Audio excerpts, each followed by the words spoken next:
Fintech Chatter. Brought to you by Tier 1 People, leaders in Fintech executive search.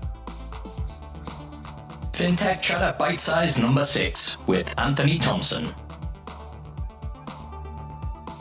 I'm Dexter Cousins, and since launching the podcast in 2019, I've been fortunate enough to interview more than 200 fintech leaders. We've got over 200 hours of content on the podcast, so if you're new to the show, make sure to follow and check out our previous episodes. If you're coming back, thanks for your support. We're all busy and 200 episodes is a lot to digest, so I've decided to pick out some of the very best bits to share in a 5-minute listen. Here's Anthony Thomson on the trust issue facing banks. I was reminded of this chat last week when I interviewed Rebecca James from Hum Group. Anthony has just joined the board of Hum, and as we enter a new economic cycle, I think this could be a great opportunity for banks to restore some trust with customers. Take a listen and let me know what you think. And as always, you can connect with me on LinkedIn and Twitter. And for me, marketing is about looking at market data, seeing an opportunity, and using that opportunity, that insight to develop a business. And the data back in 2007, when I had the idea for what became Metrobank, all the banking data I looked at told me that what mattered to customers was value. And the banks, and of course these are all high street banks at the time, all thought that just meant price. And when you dig into the consumer's response to this, value means more than just price. Price is important to people, obviously, but so service and convenience and transparency and trust. So I saw a real opportunity to create a bank that focused on the other elements of value, not just price. That was Metrobank. Skip forward to 2012, only 5 years later, but I saw the most seismic shift in consumer behavior that I'd seen in 30 years of looking at market data, which was this shift from traditional banking to digital in general and mobile in particular. And that was the insight that led to the launch of Atom Bank in the UK. And Atom, as you probably know, is doing pretty well, particularly in the mortgage market. About two or 3 years ago, my wife said to me, "How do you like the idea of living in Australia?" When I discovered she didn't just mean me on my own, she was actually going to come with me. I thought it was quite a good idea.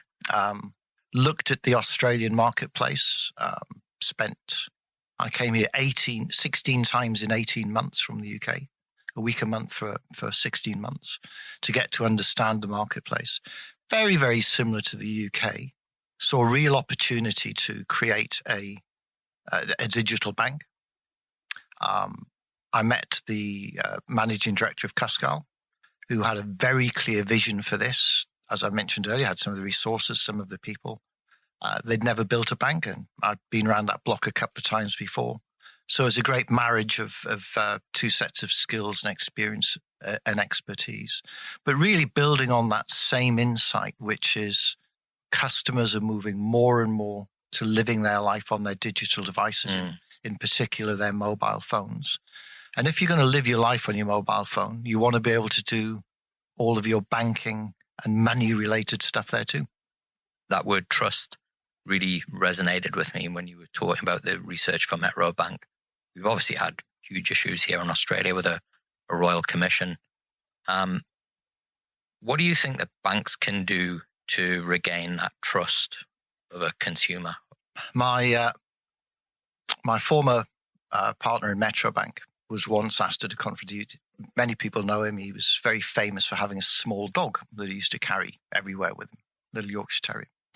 And they said, if we kidnap your dog and don't give him back till you restore the trust in, and they named a big American bank, what would you do? And he paused for a moment. He went, I guess my dog's dead. I think it's an incredibly difficult challenge. And it's something I've looked at in some detail. I co-authored a book on the marketing of money last year called No Small Change, which looked at the marketing of financial services in general, banks in particular. One of the conundrums we we didn't really understand, we did a lot of research into, is all of the consumer groups say customers don't trust the big banks. And yet the big banks produce piles and piles of research which says, look, customers do trust us. And you go, well, how can this be? One of them has to be wrong. But it turns out they're both actually right, because as we dug into this with a lot of help from one of the professors at UCL, we discovered that there are two types of trust. One type called cognitive, which is about competence, and another type which is associative, which is about intention. So cognitive trust is, do I trust you, my big bank, that if I pay my salary in on the last Thursday of the month, it'll still be there on the Monday? Yes, I do. Do I trust you, my big bank, that you will pay my standing order for my mortgage or my direct debit for my television? Yes, I do. Do I trust you, my big bank, that if I put my card into an ATM, it'll work and some money will come out? Yes, I do. So people trust the big banks to be competent. The second form of trust, associative trust, is about intention. Do I trust you, big bank, to put my interests first? And the resounding answer is no, I bloody don't. So banks, the big banks, are trusted to be competent, but they're not trusted to put people's best interests first. And therein lies the real opportunity for new banks like 86400, which is to demonstrate to customers that we genuinely do put them first. Fintech Chatter is presented by Tier 1 People, leaders in fintech executive search. We find world-class talent to build world-class fintech ventures, and you can find us at tier1people.com.